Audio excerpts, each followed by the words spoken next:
Hey everyone, welcome back to another episode of Everyday English. I'm Jake, and as always, I'm here with my favorite co-host Nina. Today, we're diving into a topic everyone can relate to, friendship. Hi, Jake. I love this topic. Friendships can make life so much better, don't you think? I mean, where would we be without those people who laugh at our silly jokes or listen when we need to vent? Exactly, Nina. Friends are like the family we choose. And honestly, sometimes they know us better than our real families. Today, we'll chat about making friends, keeping friends, and even what to do when things go wrong. Sounds perfect. So, let's start simple. Jake, how did you make your very first friend? Do you remember? Oh, I definitely remember. I was 5 and my neighbor had this bright red tricycle. I really wanted to try it, so I walked over and asked if I could ride it. Instead of saying yes, he challenged me to a race. We raced, laughed, and ended up sharing snacks. That was the start of a long friendship. That's adorable. It's funny how kids make friends so easily. Just a tricycle and a snack, and suddenly you're best buddies. Do you think it's harder to make friends as an adult? It can be for sure. As kids, we are less worried about what people think, and we spend more time in places where making friends is natural, like school or playgrounds. As adults, we get busy with work and routines. But the good news? You can still make friends at any age if you're open and a little bit brave. Brave? I like that. So, let's say someone wants to make new friends but feels shy. What's your advice for breaking the ice? Great question. I always say start small. A simple hi, how's your day can open the door. And look for common ground. Maybe you both love coffee or you're waiting in the same line. Sharing a little about yourself first can also help. For example, I'm new here. Do you have any tips? People love to help. That's true. Sometimes, I find that asking about someone's pet or what they're reading can start a fun conversation. People light up when they talk about things they care about. Absolutely. And here's a fun fact. Studies show that people tend to like you more if you ask them questions about themselves. It makes them feel valued and interesting. So, listeners, next time you want to make a friend, just ask a question. Maybe, what's your favorite way to spend the weekend? Simple, but it works. Exactly. And don't forget to listen. Friendship is a two-way street. People notice when you really listen to them. Speaking of listening, do you have a story about a time when listening made a big difference in a friendship? Oh, I do. A few years ago, my friend Tom was acting a bit distant. Instead of pushing him to talk, I just let him know I was there. Eventually, he opened up about some tough stuff he was going through. He told me later that having someone just listen without trying to fix things meant a lot. That's powerful. Sometimes, just being there is enough. We don't always need to have the answers, right? Right. It's about being present. And speaking of being present, what about making time for friends? Life gets busy, but friendships need attention too. Yes. I once lost touch with a good friend because we both got so busy with work. It took a while, but we reconnected over a cup of coffee. Now, I try to set reminders to check in with people, even if it's just a quick text. That's a great idea. Even sending a funny meme can keep a friendship alive. Sometimes, it's the little things that matter most. Definitely.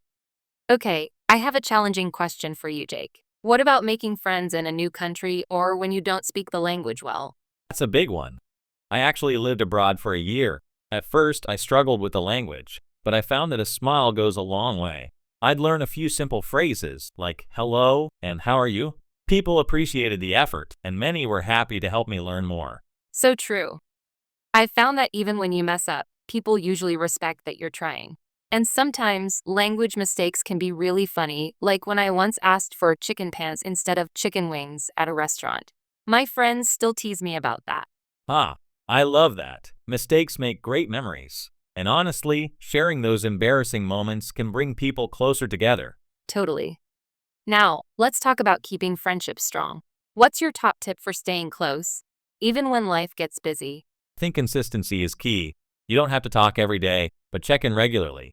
And celebrate the big stuff, birthdays, promotions, or even just surviving a tough week. Make your friends feel special. I agree.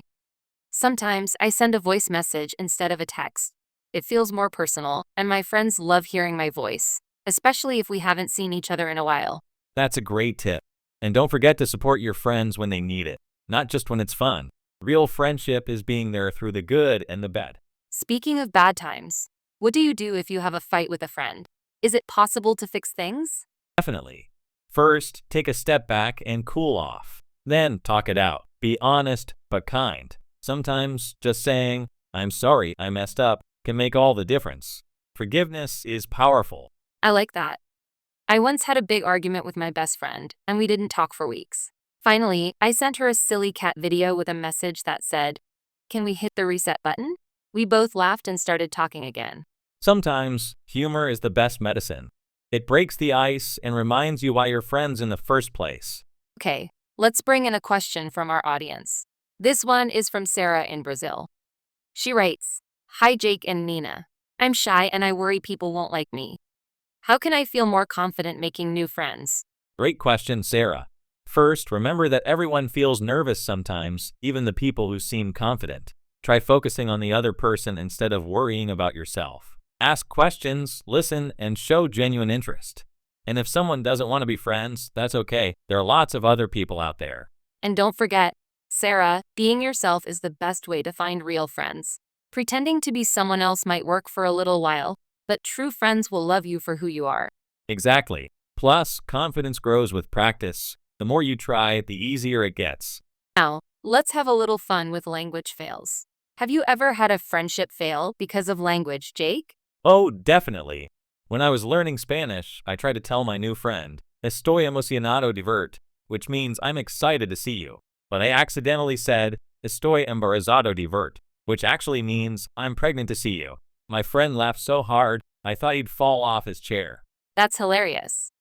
At least you made a memorable impression. I once told a group of friends, "Let's eat my friend," instead of, "Let's eat my friend." Commas really do matter. Commas can save lives and friendships. Listeners, if you've had a funny language or friendship fail, send us your stories. We'd love to share them on the show. Yes, please. Now, before we wrap up, Jake, what are your top 3 tips for making and keeping good friends?